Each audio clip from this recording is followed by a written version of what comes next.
साथियों, आज मैं आपके साथ कोरोना महामारी के बारे में कुछ जानकारियाँ जो मुझे हैं वो मैं आपसे शेयर करना चाहता हूँ। और सबसे पहले मैं रिकॉर्ड के तौर पे बता दूँ कि आज 23 अप्रैल का दिन है, 2021, 23 अप्रैल। और आज जो सुबह सुबह अखबार में पढ़ने को मिला आंकड़ा वो बहुत ही डराने वाला था। 3 लाख से ज़्यादा लोग संक्रमित हुए थे पिछले 24 घंटे में। और ये एक ऐसी बीमारी हो गई है जो बड़ी तेज़ी से फैलती जा रही है और कहीं ना कहीं जानलेवा साबित हो रही है। इसलिए इसको लेकर काफ़ी सारा डर और भ्रांतियाँ भी हैं। तो उन सब चीज़ों पे आज हम चर्चा करेंगे। शुरुआत में मैं आपको ये बता दूं कि मैं कोई डॉक्टर नहीं हूँ, ना ही मैं आपको कोई इलाज बताने वाला हूँ। मेरी चर्चा का जो मुख्य बिंदु होगा वो ये कि किस तरह से हम इस बीमारी से बच के रहें, किसी वजह से हो जाए तो हम किन किन चीज़ों से अपने आप को ज़्यादा स्ट्रांग बनाए रखें इस बीमारी से लड़ने के लिए, कैसे हमारा मनोबल ऊपर बना रहे। इन बातों पर हम चर्चा करेंगे। मेरा मकसद बिल्कुल भी किसी का इलाज करने का या एक इलाज बताने का बिल्कुल भी नहीं है। अभी तक मैं छत पर था, लेकिन वहाँ हवा का शोर बहुत ज़्यादा आ रहा था, इसलिए मैं अब अपने रूम में बैठकर अपने वर्क स्टेशन से बना रहा हूँ। कोरोना के बारे में जो समाचार मिल रहे हैं, जो हम पढ़ रहे हैं अखबारों में, वास्तव में बहुत ही ज़्यादा भयानक और डरा देने वाला है। लोगों को ऑक्सीजन नहीं मिल पा रही है, बहुत सारे लोगों को बेड नहीं मिल पा रहा है, लोग टेस्ट कराना चाहते हैं, टेस्ट नहीं हो पा रहे हैं। इस तरह से समस्याओं से लोग जूझ रहे हैं। और चाहे वो धनवान हो, प्रभावशाली हो, मैंने इसमें देखा कोई जज है, कोई बहुत बड़ा लीडर है और कोई प्रभावशाली पद पर बैठा हुआ है, ऐसे सब लोगों को इसमें हमने मजबूर होते हुए देखा है। सचमुच ये बहुत ही एक महामारी है जिस दौर से हम लोग गुजर रहे हैं। और इस वक्त हमें ये सोचना है कि किस तरह से हम इस समस्या से बच सकते हैं। तो मेरी बिल्कुल आप लोगों से 2-3 चीज़ें शुरू में ही कह देना चाहता हूँ कि एक तो इस बीमारी से लेके कोई मन में आप अपने डर ना बैठाएं बिल्कुल भी, लेकिन इसका मतलब ये नहीं कि हम लापरवाह हो जाएं। अब इन दोनों का आपको सामंजस्य बैठाना है कि इस बीमारी से डरना नहीं है, लेकिन इस बीमारी के प्रति हमें हमेशा सतर्क भी रहना है, लापरवाही वाला नज़रिया नहीं रखना है। अब इसको हम बच कैसे सकते हैं? आज हम जिस स्टेज तक पहुंच गए हैं, आज भी अगर हम ये कोशिश कर लें कि बिना ज़रूरत के हम घर से बाहर ना निकलें, कुछ दिनों के लिए बिल्कुल ना निकलें। खाने पीने की जो चीज़ें हैं घर में, उन्हीं से काम चला लें। कोई बात है आप फ़ोन से, वीडियो कॉल से, इन सब चीज़ों से कर सकते हैं। किसी का कुछ शादी ब्याह कुछ भी है, आप बिल्कुल घर से ही आशीर्वाद दे दें, जो शुभकामनाएं दे दें। और कोई उनकी शिकायत भी हो, उनको आगे पीछे जाके अपना उनकी शिकायत निपटा लें, लेकिन घर से ना निकलें। जितना बिल्कुल मजबूरी में ही आपको घर से निकलना है। और घर से निकलते समय आपको सारी सावधानियाँ, आपके पास एक सैनिटाइज़र होना चाहिए, मास्क लगा हुआ होना चाहिए, पूरा शरीर ढके हुए कपड़ों से होना चाहिए। और जब भी बाहर जाएं तो ये माने कि सामने वाला व्यक्ति हो सकता है कोरोना पॉजिटिव हो, तो कैसे हम एक डिस्टेंस मेंटेन रखते हुए उसके साथ किस तरह से हम कोई लिफ्ट यूज करें, कोई व्हीकल यूज करें, कोई कॉमन प्लेस यूज़ करें, इन सब चीज़ों का बहुत ध्यान रखना है। कुछ लोग अब घर से जैसे बाहर जाना ही पड़ता है, तो घर के अंदर भी हम सभी लोगों को, जितने मेंबर्स हैं, उनको 2 वर्गों में बांट सकते हैं। एक जो घर से बाहर जाते हैं, एक जिनको जाना नहीं पड़ता है। आप कोशिश ये करें कि वो लोग आपस में बहुत ज़्यादा ना घुल मिल पाएँ, अलग अलग रहें थोड़े दिनों के लिए। उनके लिए सोने के लिए भी हम थोड़ा बहुत कुछ बिस्तर हम रात में सोने के लिए ज़मीन पे भी लगा सकते हैं। किसी को बिस्तर ऊपर दे दिया, किसी का ज़मीन में लगा दिया। इस तरह से एक डिस्टेंसिंग क्रिएट कर लें, क्योंकि सभी लोगों के पास ऐसा नहीं होता कि अगर घर में 5 मेंबर हैं तो 5 अलग अलग कमरे हों। जिनके पास हैं वेल एंड गुड, जिन पे नहीं है वो लोग इस तरह से अल्टरनेट अरेंजमेंट निकाल सकते हैं कि कोई ड्राइंग रूम को यूज कर रहा है, कोई सोफ़े को, कोई नीचे बिस्तर लगा के, इस तरह से सब लोग अलग अलग लेटें। और कोशिश ये रहे कि जो लोग घर से बाहर निकल के जा रहे हैं वो लोग आपस में मिक्स ना हो। रीज़न क्या है, सपोज आज कोई बाहर गया और वो संक्रमित होकर लौटा है, वो असर तीसरे दिन दूसरे दिन दिखाई देगा, तब तक वो पूरे परिवार को संक्रमित कर देगा। तो बेशक थोड़ी सी तकलीफ़ हो रही है, आप इसको इसी तरह से करें कि अलग अलग रहें। आप अपने परिवार को बचा रहे हैं ऐसा करके। जो और बहुत सारी सावधानियां समय समय पर बताई गई हैं कि आप बाहर जाते समय क्या करें, कैसे अपने आप को बचाएं, वो सब हमें पालन करना है। अब हम थोड़ा सा उससे आगे निकलते हैं, क्योंकि सब जनरल चीज़ें हैं जो आप लोगों को बताई जा चुकी हैं। आपको कुछ सिम्टम्स ऐसे मिले कि आपको ये डाउट हुआ कि हो सकता है मैं कोरोना पॉजिटिव हूँ, हो सकता है नहीं हूँ। जैसे हल्का बुखार आ गया, दस्त की शिकायत आ जाती है, आंखें लाल हो जाती हैं, थोड़े बहुत चकत्ते पड़ जाते हैं, इस तरह की ये बहुत सेकंड स्टेज थर्ड स्टेज वाली भी चीज़ें हो सकती हैं जो हमने अभी बताई। लेकिन सबसे पहला सिम्टम यही आता है कि हमारा गला ख़राब होता है, खांसी आनी शुरू हो जाती है और हमें फीवर आता है। अब यहीं पे हमें ये डाउट है कि कोरोना है या नहीं है, हम क्या करें। सवाल उठता है कि हम चलो चेकअप करवा लेते हैं। RT-PCR टेस्ट सबसे वाइडली नोन और कॉमन है। आपको उसकी रिपोर्ट 3 से 4 दिन में मिल रही है आज की डेट में। अगर आप उसको सरकारी अस्पताल में या किसी प्राइवेट हॉस्पिटल में जाके कराने जा रहे हैं तो वहाँ इतनी बड़ी भीड़ है कि एक बहुत बड़ी संभावना ये है कि अभी आप संक्रमित नहीं हैं, वहाँ जाके आप संक्रमित हो सकते हैं। दूसरा, आपने करा लिया, वो रिपोर्ट आपको तीसरे चौथे दिन मिल रही है उसकी रिपोर्ट से में क्या आएगा कि अगर उन्होंने कहा कि आप कोरोना पॉजिटिव नहीं है, निगेटिव है, अब भी आपके मन में ये भय बैठा रहेगा, पता नहीं रिपोर्ट अच्छे से बनी है कि नहीं बनी है, और मैं क्या पता हूँ। अगर आ जाती है तब तो आपको हो ही गया कि जी मुझे कोरोना हो गया। अब इसी स्टेज पे चूंकि आपके सिम्टम कोरोना से मिलते जुलते हैं, आप जितनी भी कोरोना पेशेंट के लिए जो गाइडलाइन दी गई है उसको फॉलो कर सकते हैं। जो भी गाइडलाइन अभी तक सरकार की तरफ से डॉक्टर्स को दी गई है कि कोरोना पेशेंट को क्या दवा देनी है या कोरोना पेशेंट को बताई जा रही है, उसमें कोई चीज़ें ऐसी नहीं हैं जो एक साधारण खांसी बुखार वाले व्यक्ति को नहीं लेनी चाहिए। जैसे पैरासीटामोल जब आपको बुखार हो आप ले लें। उसमें उन्होंने बताया है कि अगर आपका वज़न 50 किलो से कम है तो 500 mg वाली गोली ले लीजिए। अगर आपका वज़न 50 किलो से ज़्यादा है तो 650 mg की गोली ले लीजिए। और ये दिन भर में हम 3 बार ले सकते हैं। कम से कम 6 घंटे का अंतर हो, 6 से 8 घंटे का खाना खा रखा हो, खाली पेट ना लें। तो इसको हम ले सकते हैं बुखार आने के हिसाब से, जैसा जैसा फीवर है। और आमतौर पे अगर आपको कोरोना नहीं है, केवल खांसी जुकाम की वजह से बुखार है, तो वो 1 दिन में 2 दिन में ख़त्म हो जाएगा। कोरोना की वजह से है तो वो 3 से 4 दिन लेता है। और होगा क्या कि जैसे 102 103 तक जाएगा तो 1 दिन के बाद वो नीचे तो आएगा, लेकिन बार बार फिर ऊपर की तरफ जाने की कोशिश करेगा, लेकिन हर बार उसका जो हायर लिमिट है वो घटता चला जाएगा। जैसे आज 103 तक गया था तो कल 102 तक, फिर 101 तक, फिर नॉर्मल हो जाएगा। तो 3 से 4 दिन में ये बुखार अपने आप उतर जाएगा अगर आप लग के उसको प्रॉपर्ली ये पैरासीटामोल लेते रहेंगे। साथ में बताया गया मल्टीविटामिन्स आप नाम से ही पता है कि भाई हमारे अंदर अगर कुछ विटामिन्स की कमी है तो पूरी कर देगा। हम स्ट्रांग बने रहेंगे बैक्टीरियोस वायरस के ख़िलाफ़ लड़ने के लिए। इसके अलावा विटामिन सी वो कोई भी स्वस्थ आदमी भी ले सकता है, और खांसी जुकाम वगैरह से बचने के लिए विटामिन सी हम लोग बचपन से अब तक खाते रहे।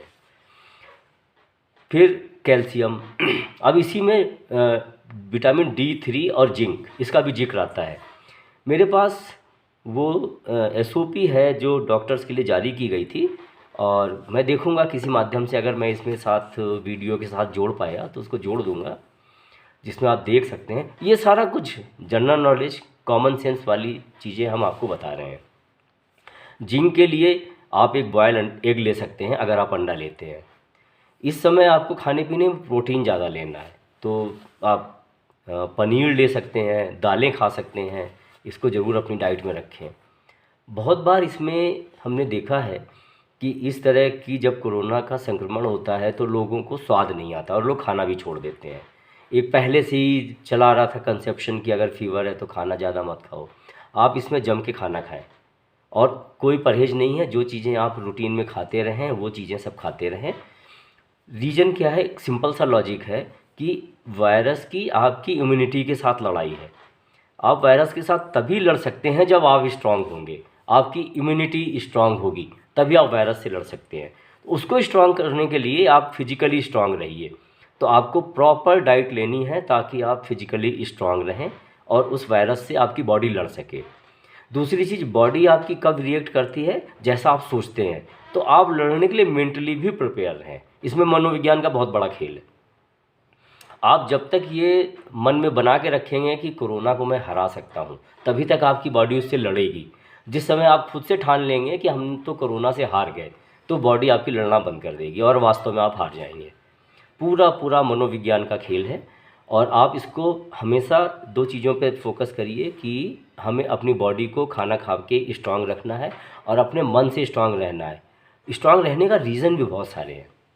अभी तक कोरोना से जितने लोग संक्रमित हुए उसमें मरने वालों का रेट कितना है, 1% के आसपास। इतने लोग तो मलेरिया से मर जाते हैं और बीमारियों से मर जाते हैं। तो इसलिए इसमें घबराने जैसी कोई बात नहीं है, केवल हमें लापरवाही नहीं बरतनी है। वो भी इसलिए क्योंकि ये फैलने वाला है, संक्रमण वाला है, इसलिए इससे बच के रहना है कि हम किसी दूसरे को संक्रमित ना कर दें, किसी से हम ना हो जाए। इसलिए यहाँ पे लापरवाही बिल्कुल नहीं करनी है। एक दिक्कत आ रही है वो ऑक्सीजन को लेके। तो बहुत अब इस समय मार्केट में बहुत सारे ऑक्सीमीटर्स आ गए हैं। एक तो वो क्लिनिकली टेस्टेड और प्रूव्ड नहीं है, मैं आपको बता दूं, वो अप्रॉक्सीमेशन तक ले जाते हैं आपको। तो वो खुद भी कहते हैं, डॉक्टर्स भी कहते हैं कि ये +-2 की रीडिंग देता है और जब आप नापेंगे, आप 15 मिनट के डिफरेंस से नापें तो आपको वो फील भी होगा कि हाँ इसकी रीडिंग में ये है दिक्कत। दूसरा मैं आपको बता दूं कि नॉर्मली 95-96 स्वास्थ्य आदमी का रहता है। इतना हल्का फुल्का कंजेशन हम लोगों का रहता ही है क्योंकि हम लोग इतने प्रदूषण वाले माहौल में रह रहे हैं। और मेरा व्यक्तिगत अनुभव है कि मैं बहुत लंबे समय तक 91 की जो ऑक्सीजन लेवल है उस पर बड़ा अच्छे से मैं बात करता रहा, सब कुछ करता रहा। आपको ऑक्सीमीटर से ज़्यादा खुद से ही पता लगेगा, आप बोलते हुए हाँफने लगेंगे। ये स्टेज आई है ब्रेथलेसनेस की। अब सवाल ये कि जैसे ही हमने देखा उसमें 95 आया, अब हम चूँकि ये स्वस्थ आदमी का नहीं है, भाई हम स्वस्थ हैं भी नहीं। 30-40 साल के बाद कोई ना कोई हल्की फुल्की बीमारी सभी के शरीर में लगी हुई है। कोई बीपी से ग्रस्त है, किसी के लंग्स में दिक्कत है क्योंकि हम हमेशा पॉल्यूटेड एटमॉस्फेयर में रहे हैं। तो ये आइडियल क्या है, जो आदमी बिल्कुल कोई रत्ती भर भी जिसे बीमारी ना हो उसका क्या रहना चाहिए ऑक्सीजन लेवल, वहाँ की बात छोड़ दें, वो आदर्श परिस्थितियाँ हैं। तो इसलिए 95, 94 इनसे बहुत घबराने की ज़रूरत नहीं है। अब एक बात और भी है, मान लो आप लेके चल दिए, अब कहाँ दिखाओगे, आपको हॉस्पिटल नहीं मिलेगा, हॉस्पिटल में जगह नहीं है और कहीं ना कहीं हम उनके लिए भी प्रॉब्लम पैदा कर देंगे जिनका लेवल 88, 87 पहुँच गया है, जिनको वास्तव में एक ऑक्सीजन सिलेंडर की ज़रूरत है, सपोर्ट की ज़रूरत है। और हमारा अभी 95 ही है या 94 है और हम अफोर्ड कर सकते हैं, तो हम हॉस्पिटल में जा पहुँचे और हम वहाँ पे प्रेशर दे रहे हैं कि नहीं मुझे भर्ती करो। तो कहीं ना कहीं हम उन लोगों को जो रियली इसके लिए ज़रूरतमंद है उनके लिए भी पैदा कर रहे हैं प्रॉब्लम। तो हम इन चीज़ों से बचें, अननेसेसरी पैनिक ना हो। हमारी बॉडी बहुत अच्छे इम्यून सिस्टम के साथ जीती है और मैं अपना एग्जाम्पल आपको बताया कि 90-91 के लेवल पे 6-7 दिन तक बड़े मज़े से रहा हूँ। आज भी मेरा लेवल बहुत अच्छा नहीं है, लेकिन मैं लगातार इतनी देर से आपसे बोल रहा हूँ, कहीं कोई दिक्कत नहीं है। और ये बॉडी बहुत स्ट्रांग है, ये तब तक आपका साथ देती रहेगी जब तक आप हार नहीं मानेंगे। तो ऑक्सीजन को लेके बिल्कुल इतना ज़्यादा पैनिक मत होइए। 90 के बाद सोचना है कि अब हम इनको लेके और कोई रास्ता नहीं, अब तो हमें डॉक्टर के यहाँ जाना ही पड़ेगा। अब ऑक्सीजन लेवल बढ़ाने के लिए क्या करें? एक तो खुली हवा में अच्छी जगह पे, घर में जो खिड़कियां हैं उनमें आराम से खोल के और प्रॉपर हवा के साथ रहिए। पेट के बल लेटने वाली एक एक्सरसाइज है, आजकल बहुत ज़्यादा अखबारों में भी आ रही है। तो प्रोन पोजीशन बोलते हैं, जिसमें हम पेट के बल लेट जाते हैं। उसमें बहुत अच्छी पोजीशन तो ये होती है कि जो हमारा जांघ और पेट के बीच का हिस्सा है उसके नीचे हम तकिया रखें और गर्दन के नीचे तकिया रखें और पंजों के नीचे तकिया रख लें और फिर लेट जाएं। और अगर ये सब नहीं कर रहे हैं तो सीधे सीधे पेट के बल लेट जाइए, हाथों को बगल में रख लीजिए, रिलैक्स 40 मिनट्स के लिए, और इससे आपका ऑक्सीजन लेवल बढ़ जाएगा। ये आपको बहुत फ़ायदेमंद रहेगा। इसके अलावा जो भी स्टीम लेने का काम वो ज़रूर करें। तो स्टीम लेने से आपके फेफड़ों के रास्ते खुलेंगे, ऑक्सीजन ज़्यादा पहुंचेगी और वो लेवल दुरुस्त हो जाएगा। तो अब इसको अगर हम थोड़ा सा समराइज़ करते हैं कि जैसे ही हमें डाउट हुआ, तो डाउट होने के बाद बिल्कुल एकदम से पैनिक में नहीं आना है और टेस्ट कराने के लिए भागें, कोई ज़रूरत नहीं। पहले ही आप वो प्रोटोकॉल शुरू कर दो जो कोरोना का है और आप ठीक हो जाओगे उससे ही। जो हमें दवाइयाँ खानी है, दवाइयों के नाम पे बुखार है तो पैरासीटामोल। इसके अलावा जो उन्होंने हमें बताई हैं दवाइयाँ, जो एसओपी जारी हुई है, उसमें एक है एलर्जी की, जैसे एलेग्रा या एंटी एलर्जिक, तो वो वाली दवाई ले सकते हैं। सोते समय आप कफ सिरप ले के सोइए, ताकि गले में थोड़ा बहुत कोई मामूली सा भी इन्फेक्शन होगा तो रात में तेज़ी से बढ़ेगा। अगर आप नमक पानी का गरारा करके और कफ सिरप लेके सोते हैं तो सुबह को आपका गला बिल्कुल क्लियर मिलेगा, और कहीं ना कहीं वो दवा रात भर में फेफड़ों में भी अपना असर करेगी, कंजेशन को दूर करेगी। इसके अलावा मल्टीविटामिन ले लीजिए, खाने में पनीर ले लीजिए। अब इन सब चीज़ों को हम बांटें कैसे? तो हम पूरे दिन के शेड्यूल को 4 हिस्सों में बांट देते हैं, सुबह, दोपहर, शाम और रात। चारों हिस्सों में हमें अच्छा खासा नाश्ता करना है। सुबह का नाश्ता, दोपहर का लंच बढ़िया सा, शाम को फिर हल्का नाश्ता और फिर डिनर। चारों बार ये लेना है। इससे अपने आप वो जो मैंने शुरू में बात बताई थी, बॉडी को स्ट्रांग रखना है, वो कंप्लीट हो जाएगा। अब 4 स्लॉट में बांटा है, तो इन चारों स्लॉट में आपको भाप भी लेनी है।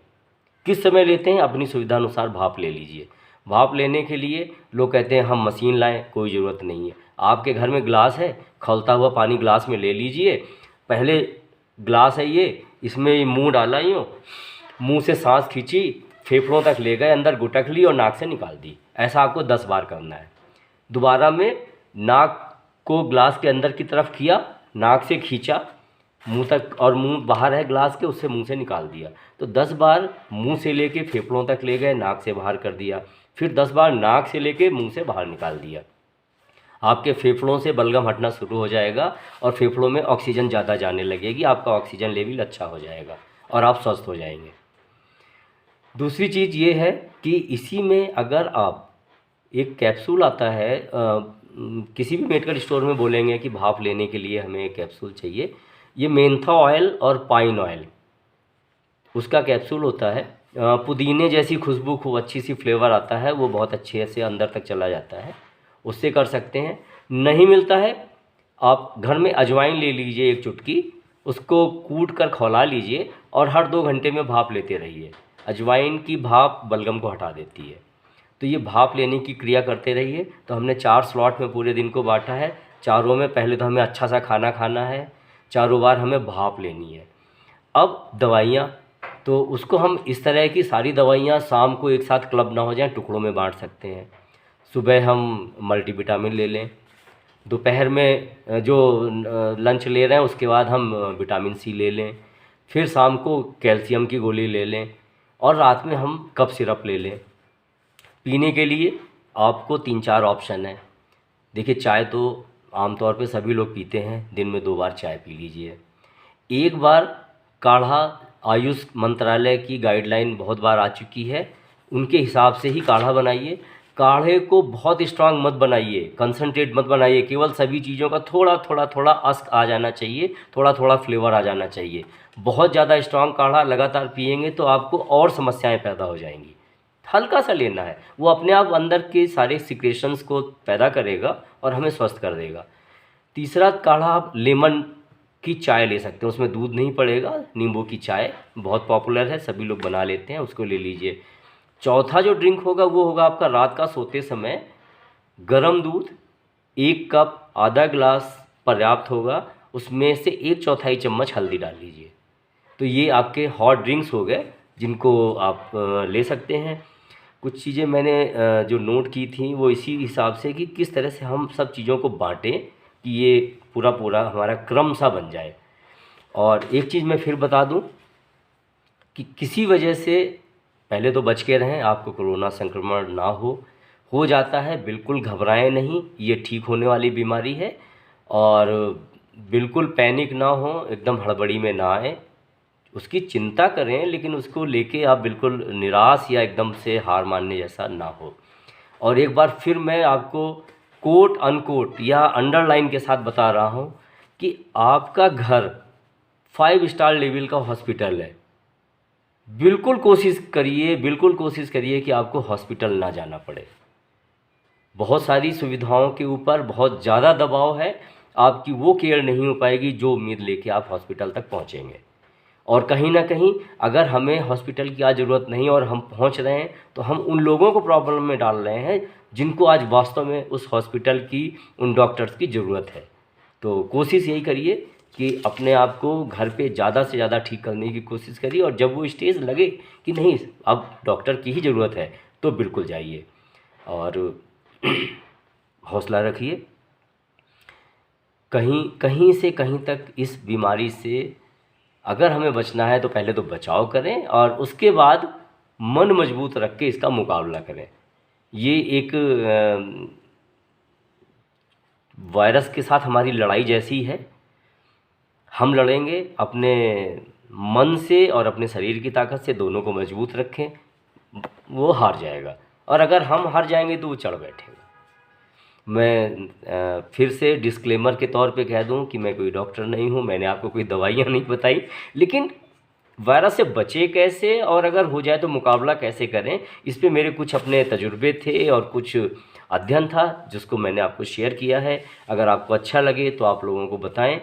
और ख़ासकर भाप लेने में अब मुझे एपरेटस चाहिए, अब मुझे दवाइयाँ, सब कुछ घर में ही है। ग्लास में खौलता पानी लो, उसमें अजवाइन कूट के डाल लो, उसकी भाप ले लो, या बाहर मेडिकल स्टोर में 1-1 रुपए की गोली मिलती है मेंथा ऑयल वाली, वो डाल लो, भाप ले ली। सबसे आसान, इसमें सबसे अगर कोई असरकारी दवा है तो वो सिर्फ भाप लेना। अगर आपने दिन भर में 4 बार भाप ले ली तो 3 दिन के अंदर आप खुद महसूस करेंगे कि इतना बड़ा चेंज आ गया है। ठीक है, मैं समझता हूँ कि मैं अपनी बात आप तक पहुँचा पाया और कहीं ना कहीं आपके काम आएगी। Thank you.